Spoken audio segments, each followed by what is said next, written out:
An anthology about the bad, the short-lived, and the forgotten shows and events in television history. This is It Was a Thing on TV. Punisher! Control! Harry, before I change my mind! I give you Super Train.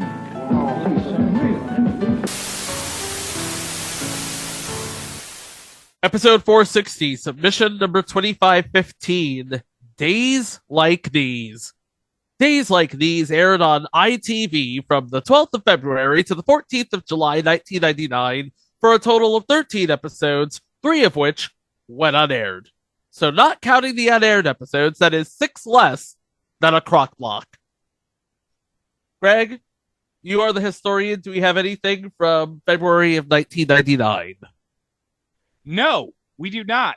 In fact, hold on a second. By my count, 1, 2, 3, 4, 5. This is the 7th entry from 1999. The other ones are Doctor Who, The Curse of Fatal Death from episode 431. Well, this isn't an episode, but I might as well count this from Minisode 22. Ball, get out of my nachos! The Jesse Ventura story from episode 214. The Chimp Channel back in episode 10.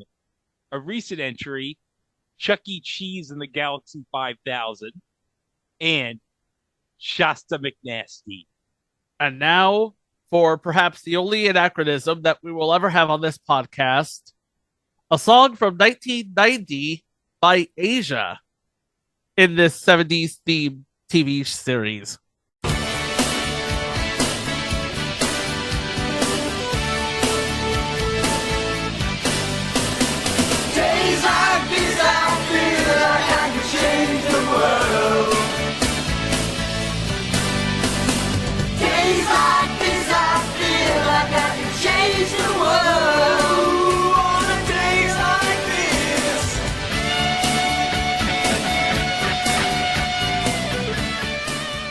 In the late 1990s, Bonnie and Terry Turner teamed up with Mark Brezel to create a show for Fox about 6 teenagers living in Point Place, Wisconsin during the mid to late 1970s.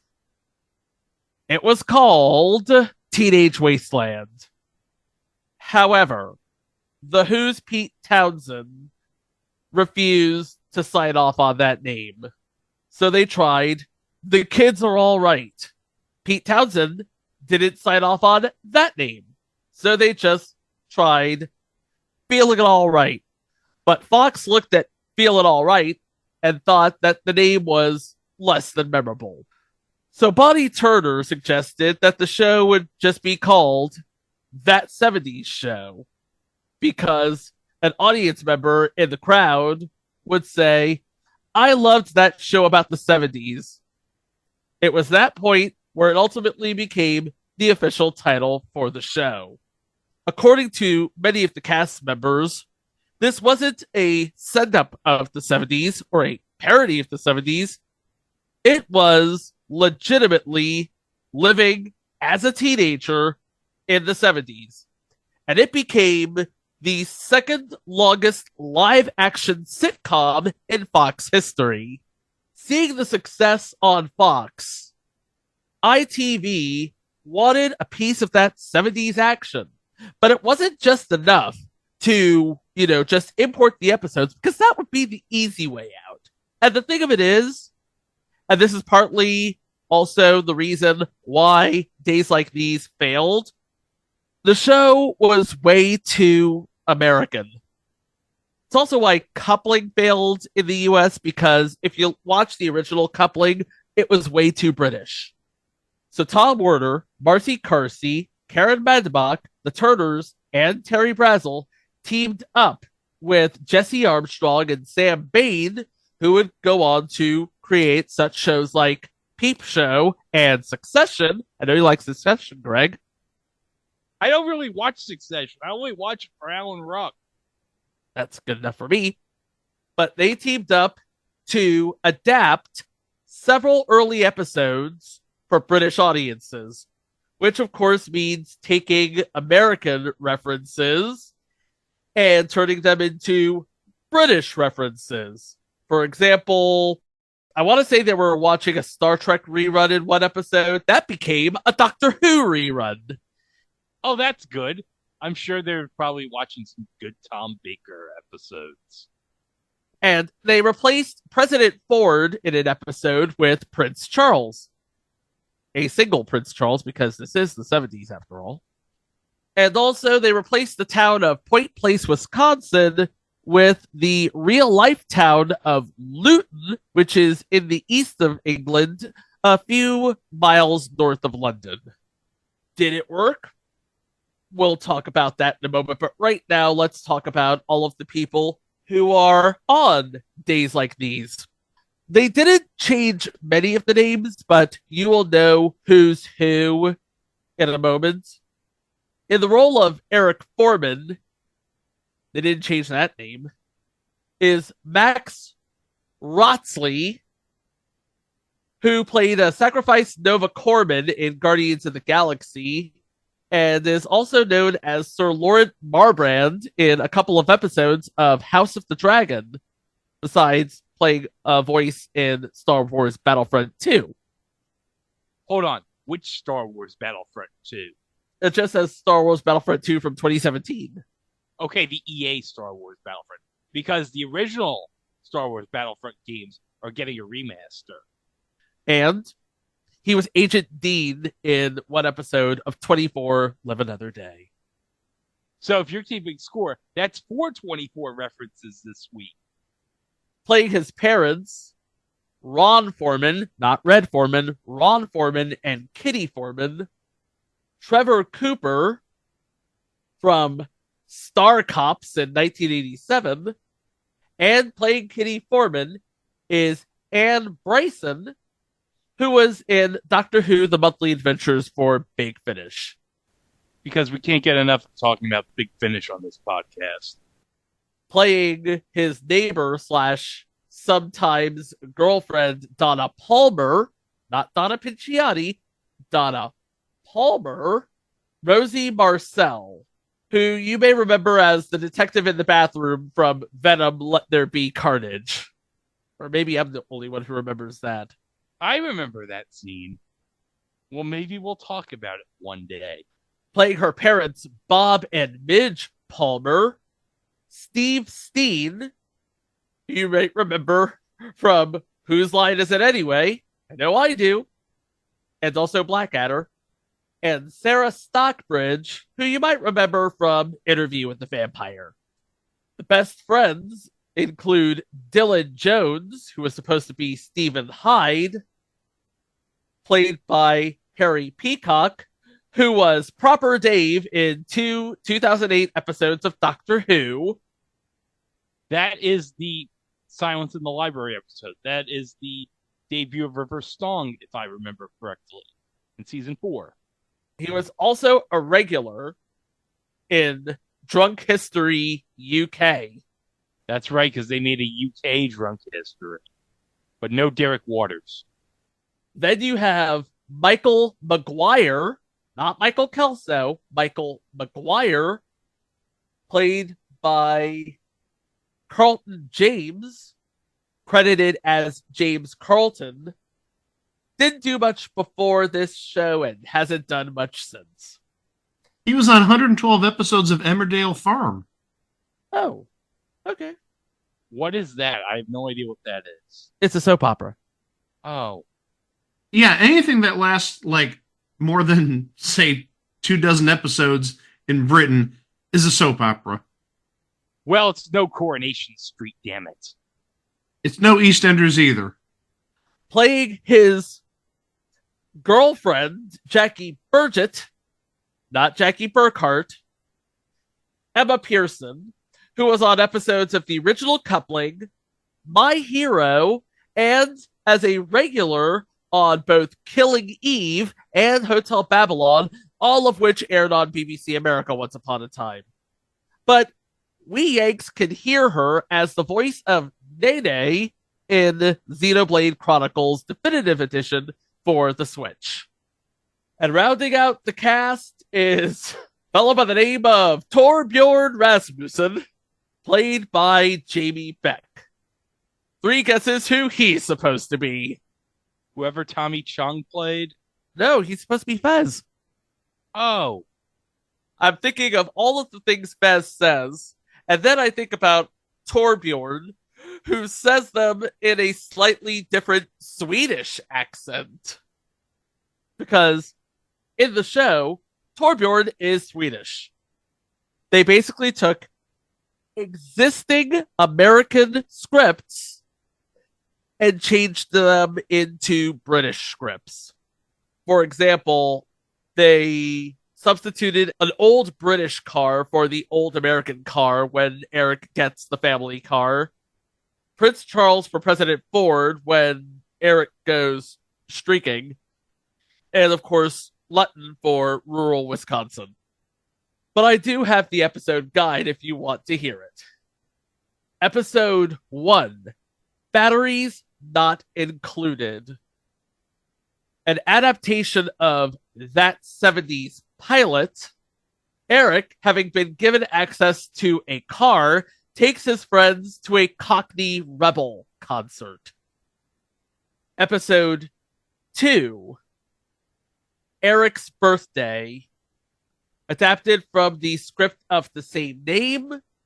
Eric's birthday is drawing near. His mother plans a not-so-surprise party. Meanwhile, Donna struggles to figure out what to get him. Playing Eric's sister, Helen Foreman, is Lucy Punch.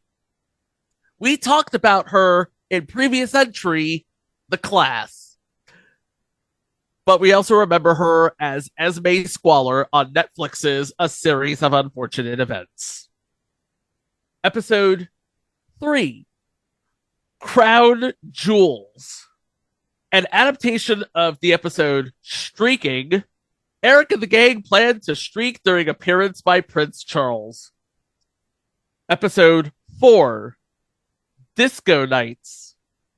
An adaptation of That Disco episode. When the gang decides to go to a disco, Dylan gets dance lessons from Eric's mother with unintended consequences. Episode 5, Double Bill. An adaptation of Drive-In. Donna invites Michael and Jackie to the pictures despite Eric not wanting them to join. Torbjorn's parents worry about the influence that his music is having on him. We have another veteran of EastEnders and Doctor Who The Monthly Adventures on this episode, a man by the name of Paul Shearer, who is known for The Man Who Knew Too Little in 1997. Episode 6, I Hate Sundays. An adaptation of Sunday Bloody Sunday. Eric's grandmother comes to visit the family during a Sunday afternoon. Playing Grandma is June Whitfield, who is known for 36 episodes as Jennifer Saunders' mother on Absolutely Fabulous, and was in the movie of the same name, as well as at least 2 Carry On movies. Now, for those of you who are not British, Carry On is the second longest continuous movie franchise in history. The first one, of course, being Godzilla. And Greg, she played Minnie Hooper in 2 episodes of Doctor Who from 2009 to 2010. Oh. Episode 7, Grandma's Dead. An adaptation of the episode of the same name. After Eric tells her why he hates her visits, his grandmother promptly dies. This episode aired 5 weeks before the American version. Playing St. Peter in this episode, Leslie Phillips, who was the voice of the Sorting Hat in a film franchise that we will not mention. Episode 8, Stolen Car. An adaptation of the episode of the same name. When Eric has his car privileges taken away, Michael's cousin comes to the rescue, but all is not as it seems. Episode 9, The Pill, an adaptation of the episode of the same name. When Donna thinks that she is pregnant, she is put on the pill. Episode 10, Equal Rights, an adaptation of Battle of the Sexists. When Donna beats Eric in a game of ping pong and then in a game of basketball, he feels as if his masculinity has been called into question. And that's actually the last episode that aired. Now, there would be 3 other produced episodes, but they would not air until later on at late night slots when nobody was watching. The first one is Eric the Burger Chef, an adaptation of Eric's Burger Job. After being hired as a burger chef, Eric finds that he has little time to spend with Donna. Wait, they franchised the Burger Chef restaurant chain to the UK in the 70s? No. Oh. Playing Martin in that episode, Robbie G, who is known as quite a prolific film actor nowadays. He was in Underworld, Paddington 2, Pirates of the Caribbean, Dead Man's Chest, Snatch. It was also in Zack Snyder's Justice League. Not Justice League, Zack Snyder's Justice League. That's right, in glorious 133:1 aspect ratio. The way it was intended. On a 1980s big screen TV. And that was actually the last episode produced. There were 2 more episodes adapted, reportedly based on Thanksgiving and Eric's Buddy, but they were never produced prior to the show's cancellation. Oh. So, what happened? Although it is plainly obvious as to see what exactly did happen. There was absolutely nothing standing this show apart from its American cousin. I mean, you look at a show like Three's Company that was adapted from Man About the House and The Office, which was adapted from The Office. They branched off and became their own thing. And people loved them for it. But that 70s show, which was incredible when it first began and got even more incredible as it ran on, you watch that, and then you watch something like this show, and you just see where it just went absolutely horribly, horribly wrong. I mean, if you've never seen that 70s show, you might have enjoyed Days Like These a little bit more. But having seen that 70s show, I watched Days Like These, and I'm thinking to myself, that was a weak streak, Eric. I'll bring up a couple of scenes from YouTube to illustrate my point. One scene, and I'm only going to show the one scene because if we showed a whole lot of scenes, we'd be here all day. The one scene was Eric about to go streaking. See if you can tell the difference. Are you gonna streak? No, we took a vote and it's unanimous. We're all very chicken. That's too bad. It's been a while since I've seen you naked. You never see me naked. Like a zillion times. We were kids. You were always running around the neighborhood naked, screaming, wee wee, pee pee. Now it's time for the Q&A portion of our program. First up, I'd like to introduce Red Foreman. Red is the father of 2 wonderful children, and how he's managed to keep them clothed and fed while being cut back to halftime at the plant is beyond me. But he doesn't blame the president for his misfortune. No, sir, he only blames himself. I give you Red Foreman.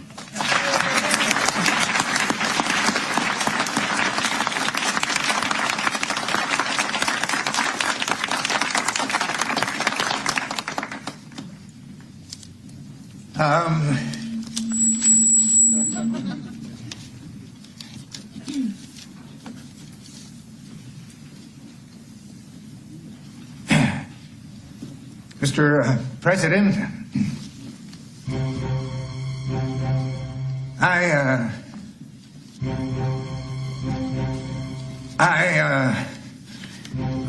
Come on, Red. Your dad is balmy.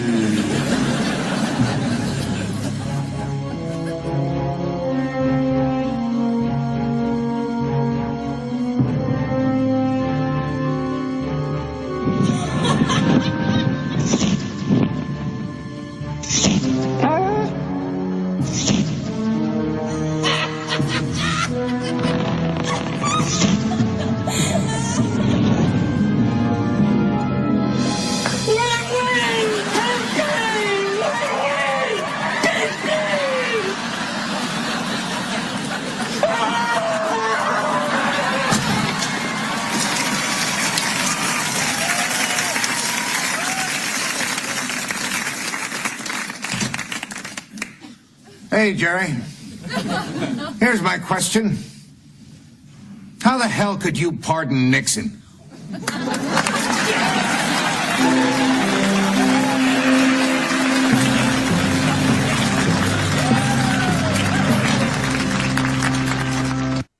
Good stuff, right? Yeah. This is how they did it on days like these. It's unanimous.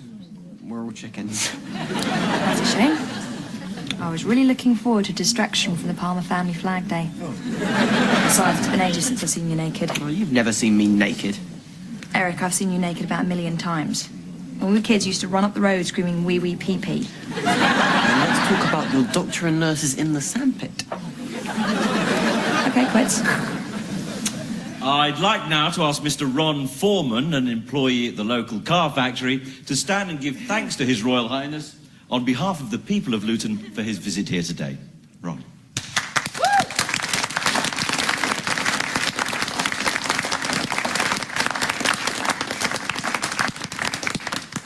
Thank you. Yes.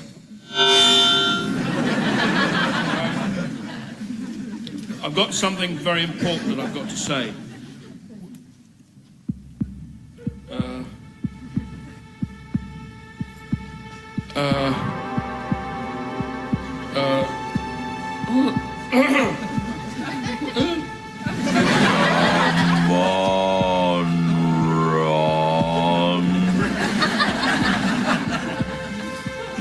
Your dad is freaking out.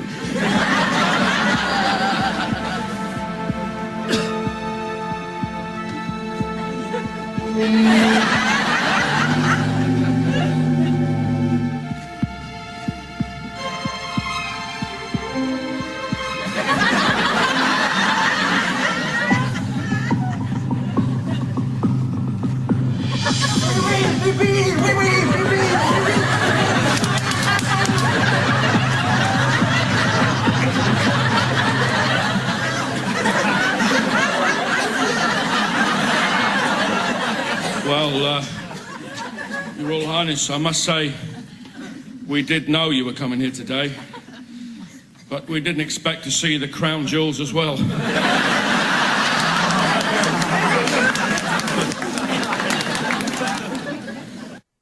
All right, class, compare and contrast. That was bad. The crown jewels thing is not as good as Red's "How could you have poured Nixon?" Which, by the way, Red, in 2024, yeah, we're asking the same thing, especially nowadays. Yeah, it's pretty much the same thing, although you saw where Red was coming across as his classic Red self. And Ron Foreman is just blah. So yeah, I mean, if you've never seen that 70s show before, I get where you would totally get that sort of thing. But having seen that 70s show before, not moved. No. To quote Mr. Horse, no, sir, I didn't like it. The British public, they pretty much thought the same thing. And after 6 episodes, ITV put it on hiatus, moved it, and then aired it for a few more episodes before pulling the plug altogether. For some of the cast members, this would just be a soft landing. especially for the likes of Steve Steen and Emma Pearson. The rest of the cast made sporadic appearances in the limelight, but nothing of any lasting significance. Unlike that 70s show where everybody in the cast went on to become really big stars. Except for that one guy that we will not talk about. Good. The show itself, Days Like These, was never given a proper home release. It has never rerun anywhere, but thanks to a YouTuber by the name of Anglo Girl, 8 of the episodes exist online. So, thanks, Anglo Girl. The other 2 aired episodes and the 3 unaired episodes remain lost to this day, according to Lost Media Wiki, and given how fast the show is canceled, it's unlikely that the series will ever resurface in full. But thanks to the wonder of modern technology, people all over the world can see what the 70s had in store on the original That 70s show, leaving this remake confined to the bin of things on TV that were indeed lost in translation. We're going to take our TARDIS back to 2024, where we can happily listen to the 459 installments that preceded this one over at itwasathingontv.com. Not only the proper episodes, but also minisodes, live watches, delayed reactions, instant reactions, presents, all that sort of thing. And of course, not only are they available on itwasathingontv.com, they're also available wherever fine podcasts can be streamed. And also, we are on all social media at It Was a Thing on TV, except for Facebook, where you have to look for us at It Was a Thing on TV podcast, and Mastodon, where you have to look for us at It Was a Thing on TV at tvwatch.party. And of course, if you're listening on PlayStation Pop Experience, you can always catch us on the Friday on the Bus Drops every Friday. And I hope you enjoyed that discussion about the Virgil figure. That was pretty good. I just bought one. Wait, you actually bought it? No, I did not. Oh. Why haven't you? I haven't finished recording yet. Okay. Also, we are on YouTube, and we would really appreciate it if you liked, subscribed, and hit the notification bell so you can stay up to date on the other Lost in Translation bits we have for the next couple of weeks. That's right. Normally it's a week. Normally it's 2 episodes. This year it's 3 weeks and 3 episodes. And Greg is going to explain why. Okay. Now, back in the summer, we experimented with 1 episode a week. And that was mainly due to my summer schedule and everything. But we decided that at some point next year to start going maybe a little bit regularly before the summer to go to 1 episode a week.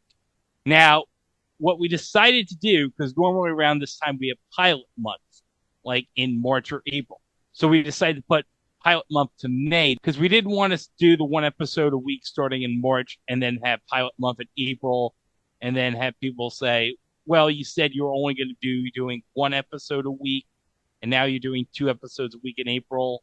Because sometimes for pilot months, since they're like, normally we're doing half-hour episodes, it's easy to do 2 episodes a week. So we decided to push pilot month to May and just give you like 1 episode a week for the next 2 months on the regular feed. So the next episode is going to be the first in our series of 1 a weeks for a while.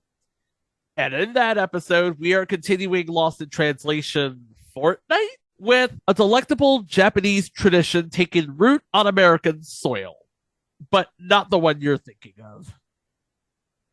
This one comes with a starship captain. Oh? It's a crazy Japanese game show, given an American version.